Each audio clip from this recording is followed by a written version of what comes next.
जाऊयात राजन विचारे सध्या मेळावा होता आणि या मेळाव्यामध्ये मुख्यमंत्री एकनाथ शिंदे यांनी तुमच्यावरती निशाणा साधलेला आहे. खरा आनंद दिघे यांचा शिष्य कोण, तर नरेश म्हस्के हे खरे शिष्य आहेत, तुम्ही नकली शिष्य आहेत असं ते म्हणाले. मला असं वाटतं, मला या शिवसेनेमध्ये 40 वर्ष झाली आणि मी दिघे साहेबांच्या जवळ तिथे राहतो. यांचा उदय कधी झाला तर मला वाटतं दिघे साहेब गेल्यानंतर जवळजवळ वर्षभराने झाला. आणि त्यावेळेस नरेश म्हस्के तरी कुठे होते, ते ह्याच्यात होते. आणि तुम्ही बघितलं असेल की आज दिघे साहेबांचं नाव घेतात, बाळासाहेबांचं नाव घेतात, बाळासाहेबांचे विचार हे करण्यासाठी आम्ही बंड केलं. परंतु आज तुम्ही बघितलं असेल बाळासाहेबांचे विचार कधीच शिवसेना फोडण्यासाठी, कारण तो पक्ष त्यांनी वाढवला.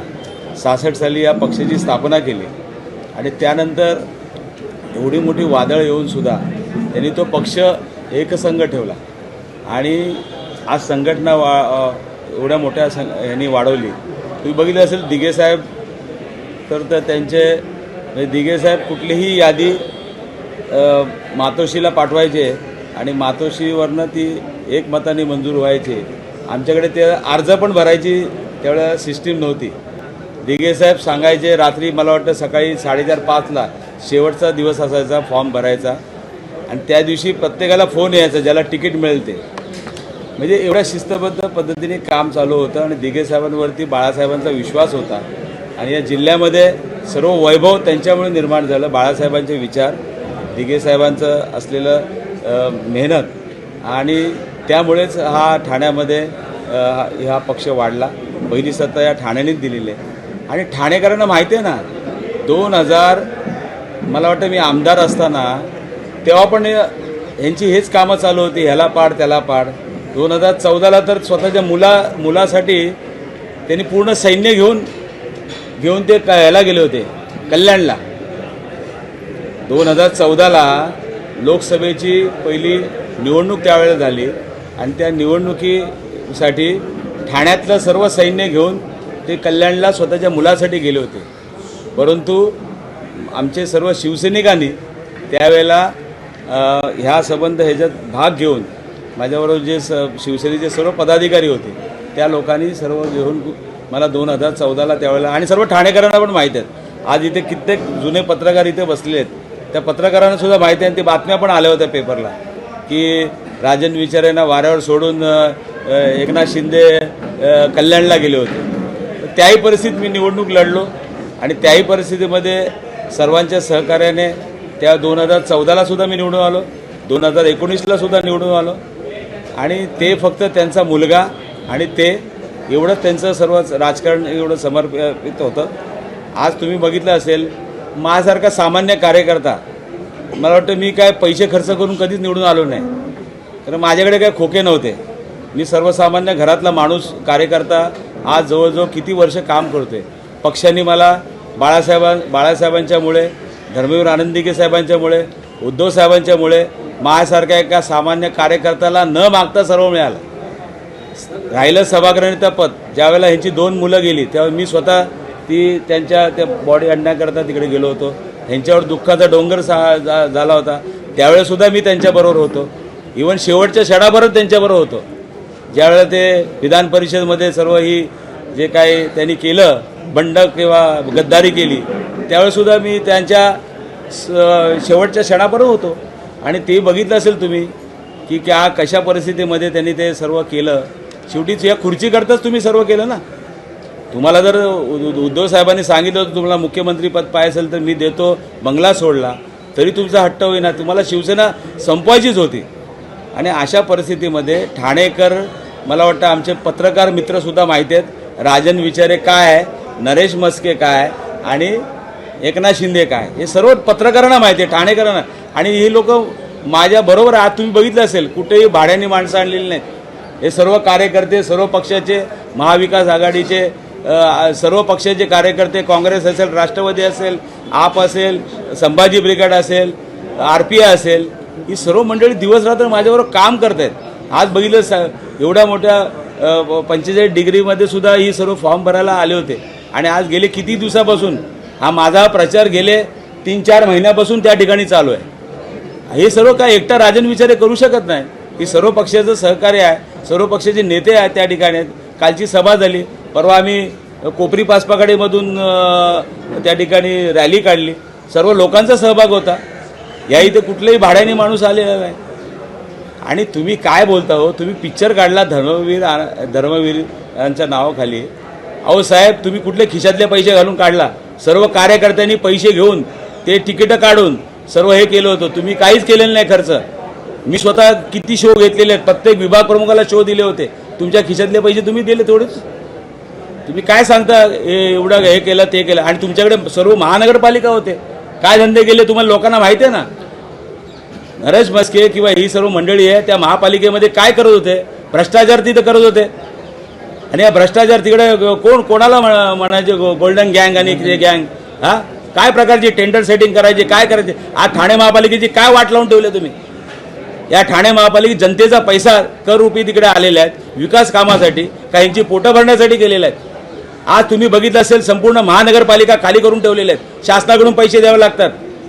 1 महिन्यापूर्वी 15 कोटी रुपये फक्त त्या महानगरपालिकेमध्ये होते. सर्व गव्हर्नमेंटकडून फंड आणून तुम्ही ती महापालिका चालवतात. काय महापालिकेचं तुम्ही कारोबार तुम्ही केलेले आहेत? महापालिकेची वाट लावून ठेवले, मुंबई महापालिकेची वाट लावून ठेवलेत. आज महापालिकेचे हे जे पैसे काढलेत तुम्ही, कर्मचाऱ्यांचे भविष्य निधीचे पैसे काढलेत तुम्ही. रिटायर झाल्यानंतर त्या कर्मचाऱ्याला पैसे द्यावे लागतात, त्याच्यावरती तुम्ही डल्ला मारलेला आहे. आणि कसलं तुम्ही सांगताय दिघे साहेबांना? तुम्ही आलात कधी हो? आम्ही बोलत नाही, अजूनही बोललेलं नाही.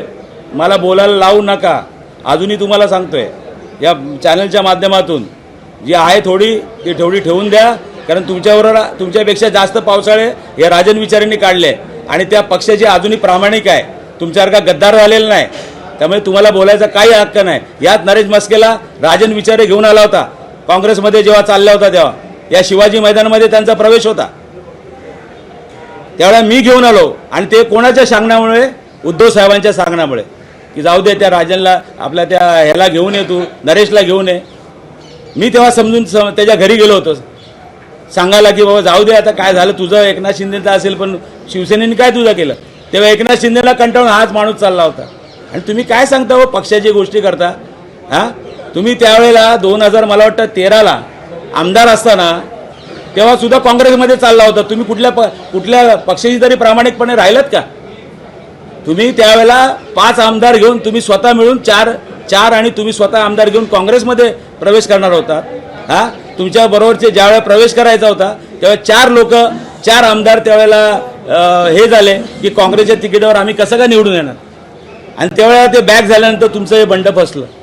हे तुमचं आजचं नाही, हे प्रत्येक वेळेला पक्षाची. तुम्ही काय पक्ष वाढायला हो? काय होती जिल्ह्यामध्ये परिस्थिती? किती आमदार होते शिवसेनेचे?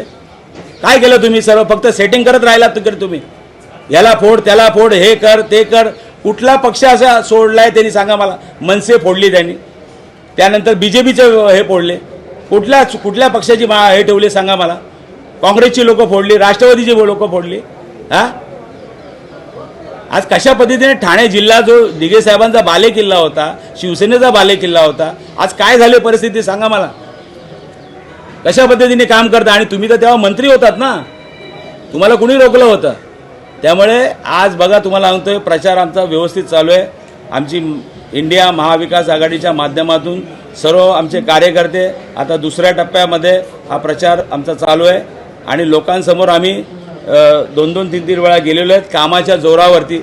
आज आम्ही लोकांकडे जाऊन त्या लेखाजोगा त्या ठिकाणी घेतोय.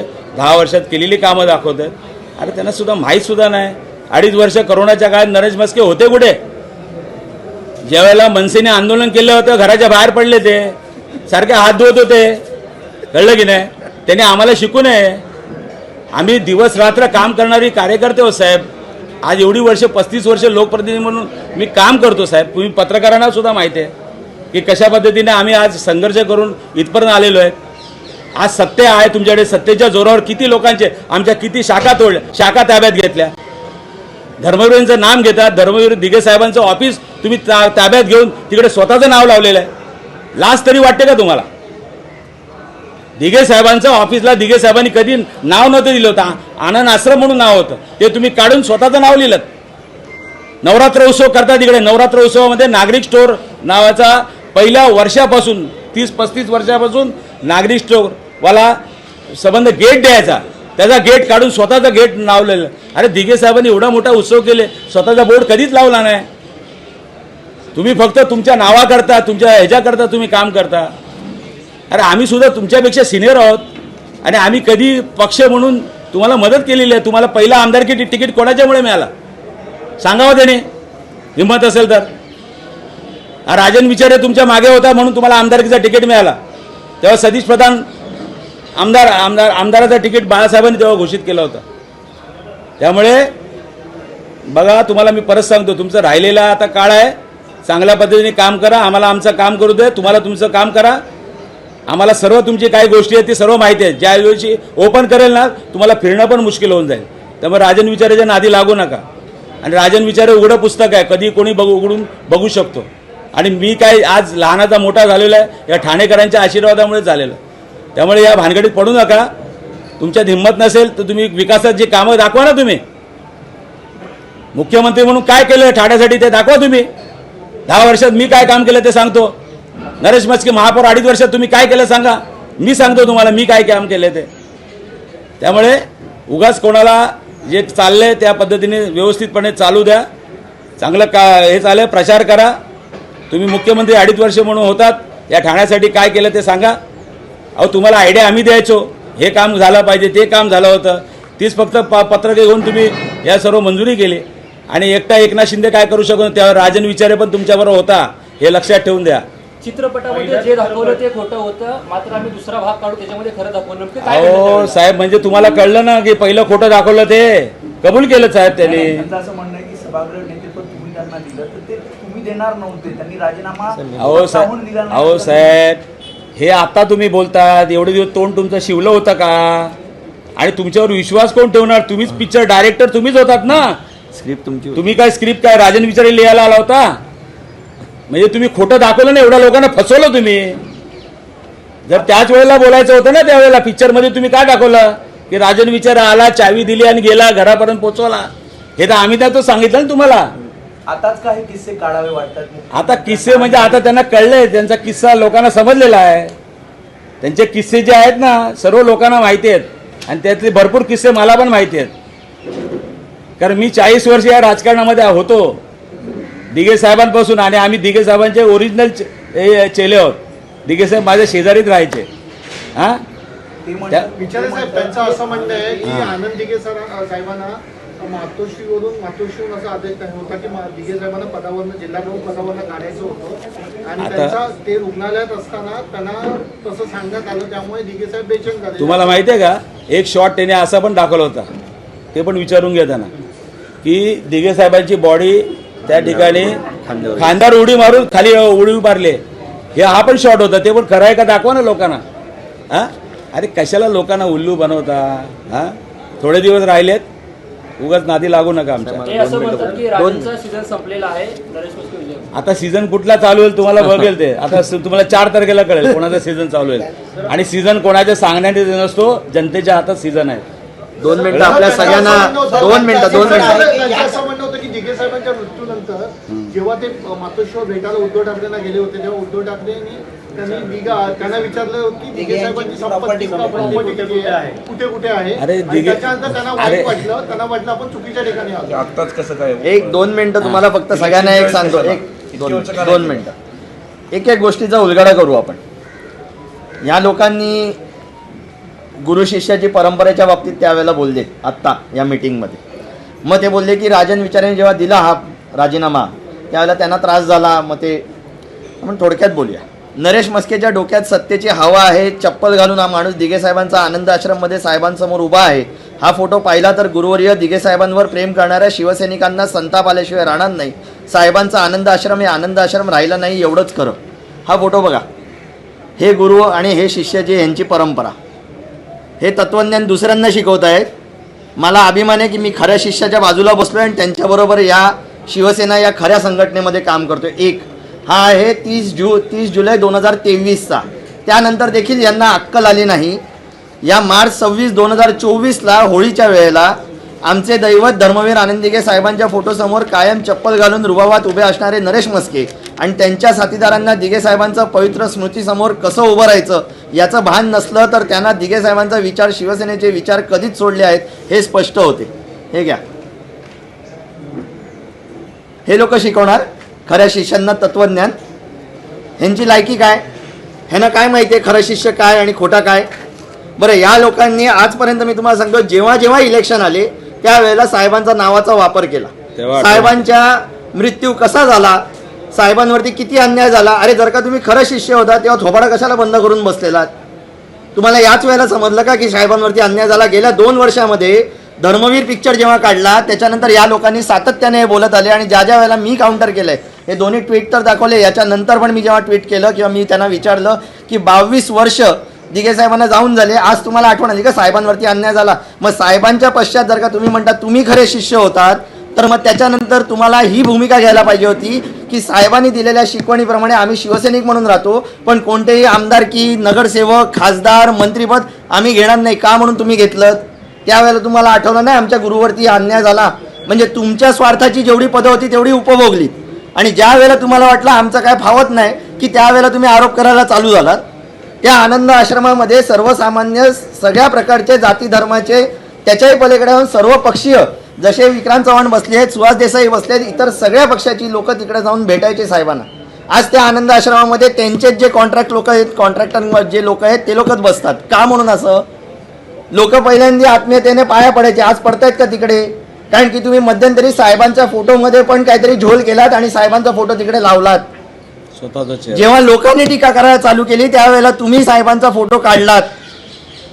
आज जेव्हा तुम्हाला माहिती पडलं की तुमच्या पायाखालची वाळू सरकते, 25 लोकसभा मतदारसंघाचा सर्वे जेव्हा काढला तेव्हा तुम्हाला समजते, जेव्हा राजन विचारे जिंकतायत, लोक त्यांना चांगला प्रतिसाद देत आहेत, त्यावेळेला तुमची घालमेल झाली आणि तुम्ही त्यावेळेला उमेदवार शोधत होतात.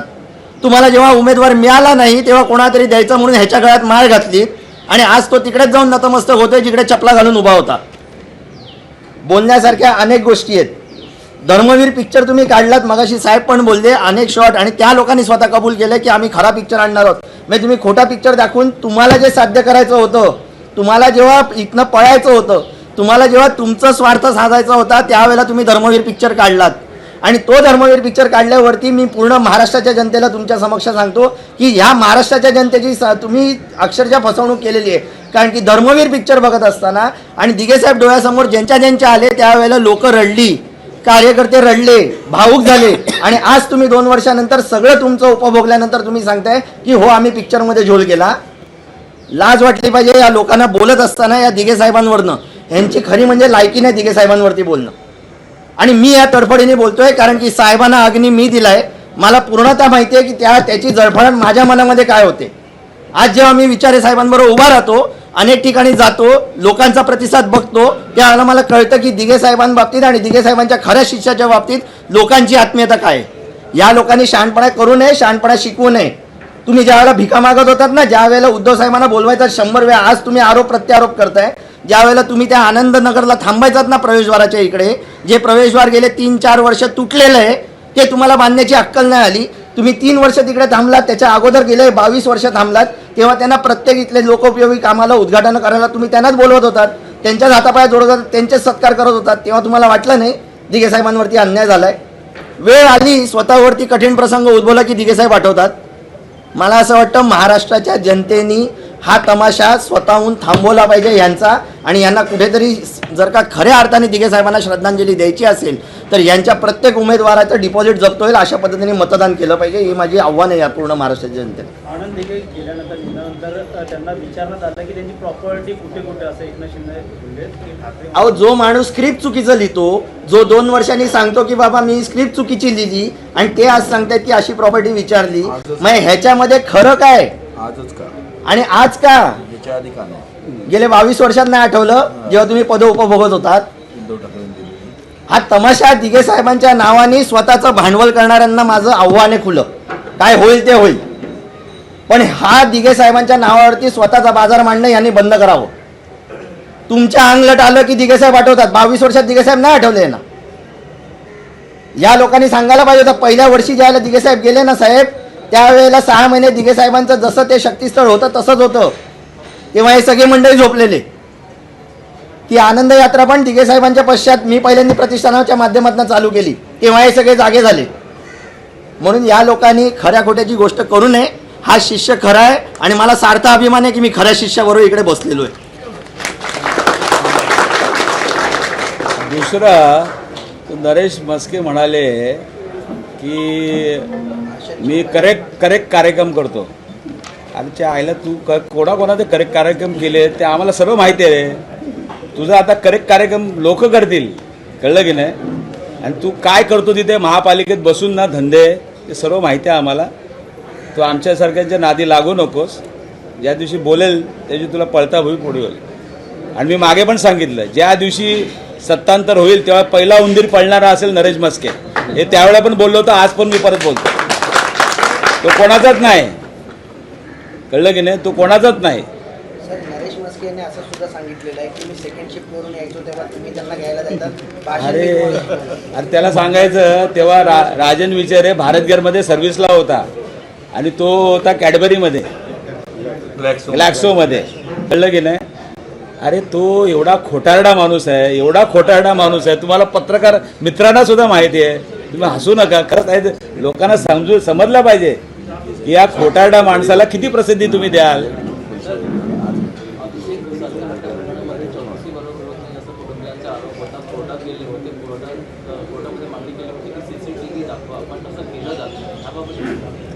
तशा बाबतीत सॉरी मी ऐकतो. घोसाळकर मला वाटतं हा विषय आहे ना ठाण्याचा घ्या. आम्ही कार्यकर्ते तिथे मुख्यमंत्री बसले. असं म्हणालेले आहेत की या कार्यकर्त्यांनी निवडून दिलेला आहे, त्यांना वडापाव सुद्धा दिला गेला नव्हता मागच्या इलेक्शन मध्ये, तो वडापाव मी दिला. आज समोसे दिलेत बघा, खाल्ले का तुम्ही? आज समोसे दिलेले खाल्ले का तुम्ही? मिळाले ना तुम्हाला? अरे एकनाथ शिंदे का घरातले देत होता का? एकनाथ शिंदे घरातले देत होता का? नरेश म्हस्के घरात अख्ख्या 6 महापालिकेचा कारभार करत होता. म्हणून सांगतोय मला बोलायला लावू नका. मी परत सांगतोय, खाल्लं तेवढं पचवा. हां, आमच्यासारख्याच्या आम्ही स्वच्छ हाताची माणसं आहोत, कळलं की नाही. त्यांचं असं म्हणणं होतं की तेव्हा ठाण्यातले कार्यकर्ते आणि पदाधिकारी राजन विचारे यांचं काम करायला तयार नव्हते. त्यांना मी सांगितलं की माझ्या. अरे वा वा वा वा वा वा वा वा. एकनाथ शिंदे म्हणजे काय मोठे परमेश्वर होते का? हा, एकनाथ शिंदे मोठे परमेश्वर होते का सांगा मला. हां, अरे हा बाळासाहेबांचा विचार, दिघे साहेबांचा. तुम्ही कुठे, ते कुठे? हां,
एबीपी माझा, उघडा डोळे बघा नीट.